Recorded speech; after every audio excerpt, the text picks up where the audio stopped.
মাইকের বক্স থেকে শুরু মাইকের বক্স থেকে হয়েছে তিনটি জায়গায়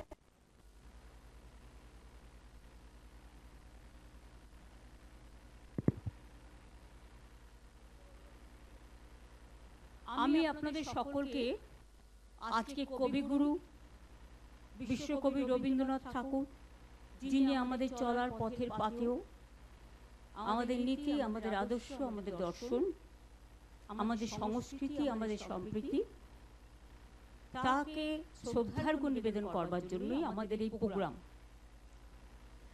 দেশ বাঁচাও গণতান্ত্রিক মঞ্চ তিনটি জায়গায় পারমিশন চেয়েছিল এই প্রোগ্রাম করার জন্য। একটা হচ্ছে কালীঘাট মোড়, একটা মুক্তদল, আর একটা কোথায় দোলা, ফায়ার স্টেশনের অপোজিটে। কিন্তু তাদের পারমিশন দেওয়া হয়নি।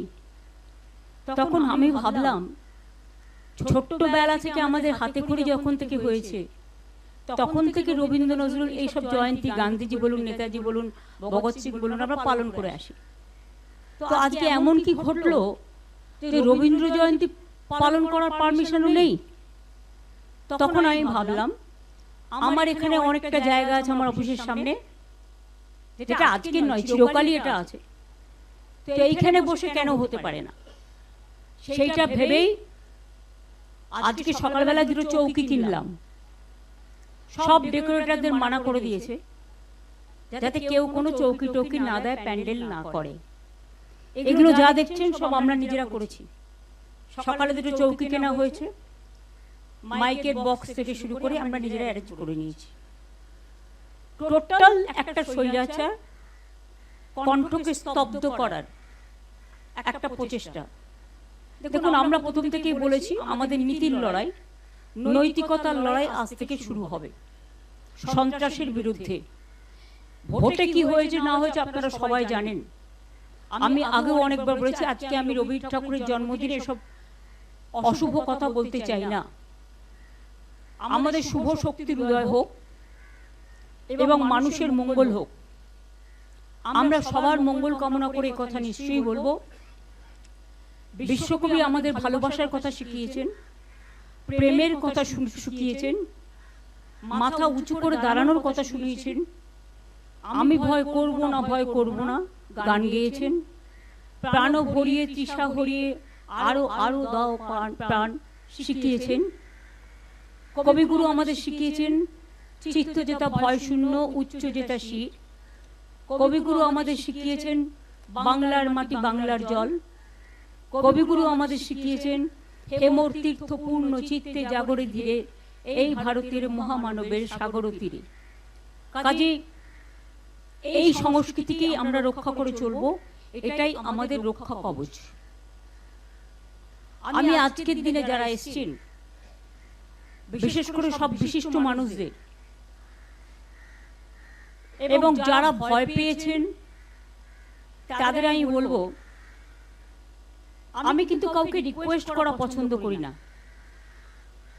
যার ইচ্ছে হবে মানসিকভাবে, নীতিগতভাবে, তারা নিজেদের মাটির টানে, শিকড়ের টানে তারা একত্রিত হবে, এটা আমি বিশ্বাস রাখি।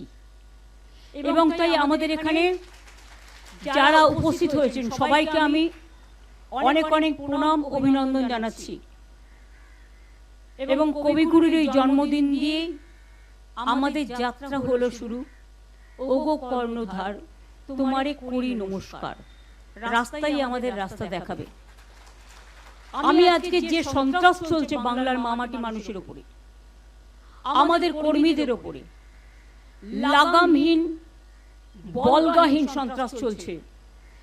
এমনকি আমার বাড়িতে একটি মেয়ে থাকে, তপশিলি মেয়ে, তার বাড়িতে তার 92 বছরের বৃদ্ধা মাকেও সরিয়ে দিতে হয়েছে, কারণ বিজেপির উন্মত্ত তাণ্ডব বাহিনী সেখানে উপস্থিত হয়ে নতুন একটি গৃহবধূ এসছে, তাকে বলা হয়েছে তাকে নির্যাতন করা হবে। ভয়ে রাত 3টে তারা বাড়ি ছেড়ে চলে গেছে। অনেকের বাড়ির সামনেই হোলিগানিজম করছে, বেনো জল ঢুকে গেছে অনেক। যাদের না আছে তারা ড্রিঙ্ক করে ড্রাঙ্ক অবস্থায়, এবং পুলিশ টোটাল সাইলেন্ট। আমি কিন্তু মনে রাখবেন 2011 জেতার পরে আমি কারোর উপর কোনো অত্যাচার করতে দিইনি, এবং আমি নিজে তখনকার তদানীন্তন চিফ মিনিস্টার ছিলেন বুদ্ধদেব বাবু, আমার নিজের বুলেট প্রুফ কার্ডটা তার কাছে পাঠিয়ে দিয়েছিলাম এবং জেড প্লাস সিকিউরিটি দিয়েছিলাম। আর ওরা যেদিন থেকে জিতেছে সেই দিন রাত্রি থেকে আমাদের সব সিকিউরিটি উইথড্র করেছে। এমনকি গত পরশু দিন আমি অবাক হয়ে গেছি যখন দেখলাম আমার ফোন আসছে না, মেসেজ আসছে না, আর কেউ আমাকে ফোনও করছে না। তারপরে দেখলাম ইন্টারনেটটাই উইথড্র করে নিয়েছে। আর আমাকে একটু 1 ঘন্টা আগে জানাতে পারতো। আমি তো চাই ওরা উইথড্র করুক, আমি ওদের দয়া নিতে চাই না, আমি কারো ক্ষমা ভিক্ষে চাই না, আমি কারো সহানুভূতি চাই না, কারণ লড়াইটা আমরা জিতেছি, এটা মাথায় রাখবেন। আমাদের হারানো হয়েছে, এটাই অতীব সত্যি, আগামী দিন প্রমাণ হবে। দিল্লির অল ইন্ডিয়া সব লিডাররা আমার সাথে যোগাযোগ করেছেন। আমি তাদের, সোনিয়াজি কথা বলেছেন, রাহুল গান্ধী কথা বলেছেন, খার্গেজি কথা বলেছেন, উদ্ধব ঠাকরে আমাদের মেসেজ পাঠিয়েছেন, তেজস্বী মেসেজ পাঠিয়েছেন, অখিলেশ নিজে এসে ঘুরে গেছেন। এছাড়াও হেমন্ত সোরেন থেকে শুরু করে কেউ বাকি নেই। কাজে আপনাদের, ইভেন অরবিন্দ বলেছে আমি নিজের জীবনে এত কষ্ট পাইনি যখন আমি নিজেও হেরেছি, এটা হারানো হয়েছে। আমি তাদের সকলকে মিটিং থেকে কৃতজ্ঞতা জানাই। এবং আপনাদের কাছে একটা কথা বলি, সংখ্যায় হয়তো বেশি লোক এখন পাবেন না, তার কারণ সবার বাড়ি আটকে রেখে দিয়েছে, নয় ভয় দেখাচ্ছে, নয় চুরি করে নিচ্ছে, নয় ডাকাতি করে নিচ্ছে, এমনকি কিছু গুন্ডা বাহিনী। আপনাদের আমি কি বলবো, পরশুদিন মহুয়া মিত্র আমাদের সাংসদ কলকাতা থেকে দিল্লি যাচ্ছিল প্লেনে, সেখানে দেখছে দিল্লিতে যাচ্ছে কলকাতা থেকে যারা লিগিং করতে এসেছিল তারা ফিরে যাচ্ছে।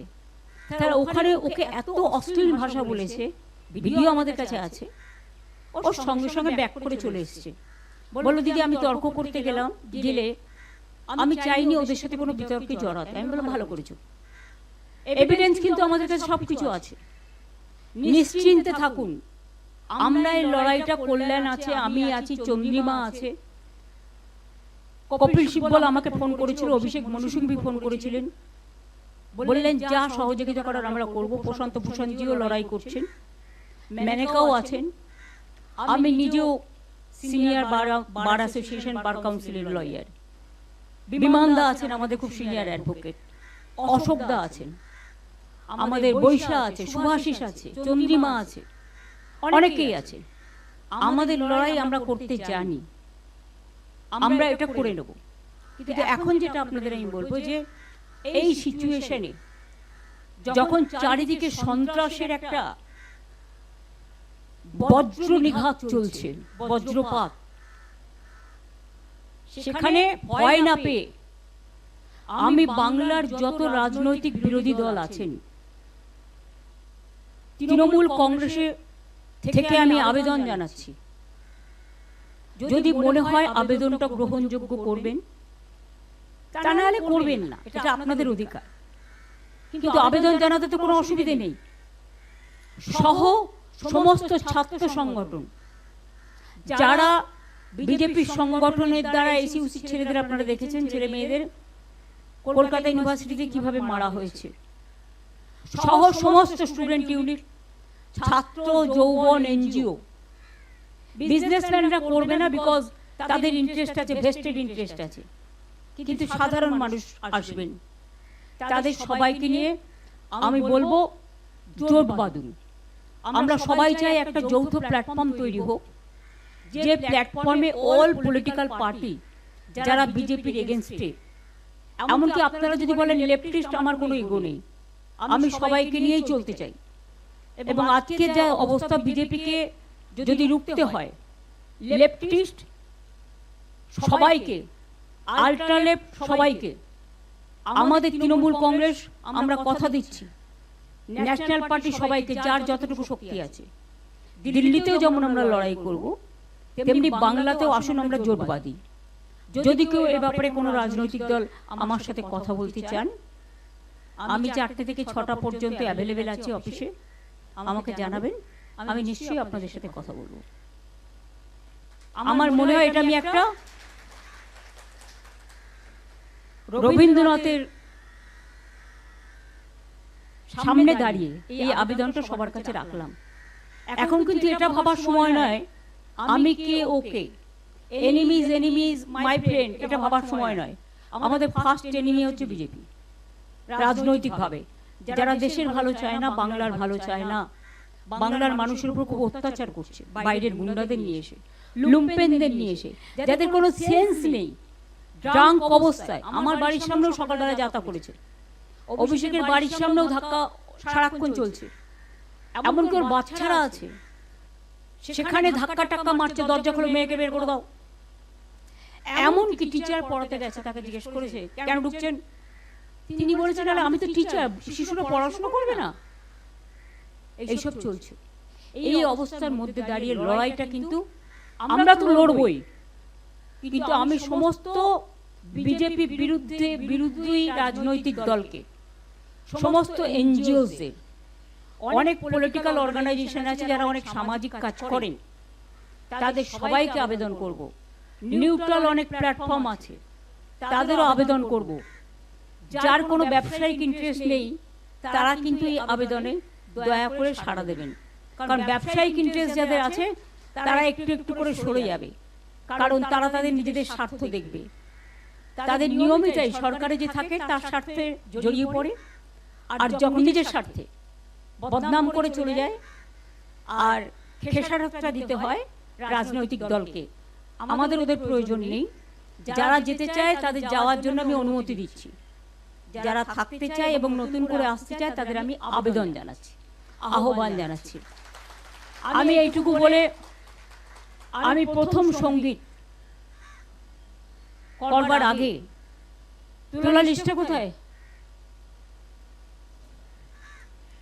কল্যাণ বসো, তোমায় গান গাইতে হবে। প্রথমে আমি সুমন ভট্টাচার্যকে বলছি, তারা অনেক লড়াই করেছেন নিউট্রাল প্ল্যাটফর্মে থেকে, এটাও নিউট্রাল প্ল্যাটফর্ম, তার কিছু কথা বলবার জন্য।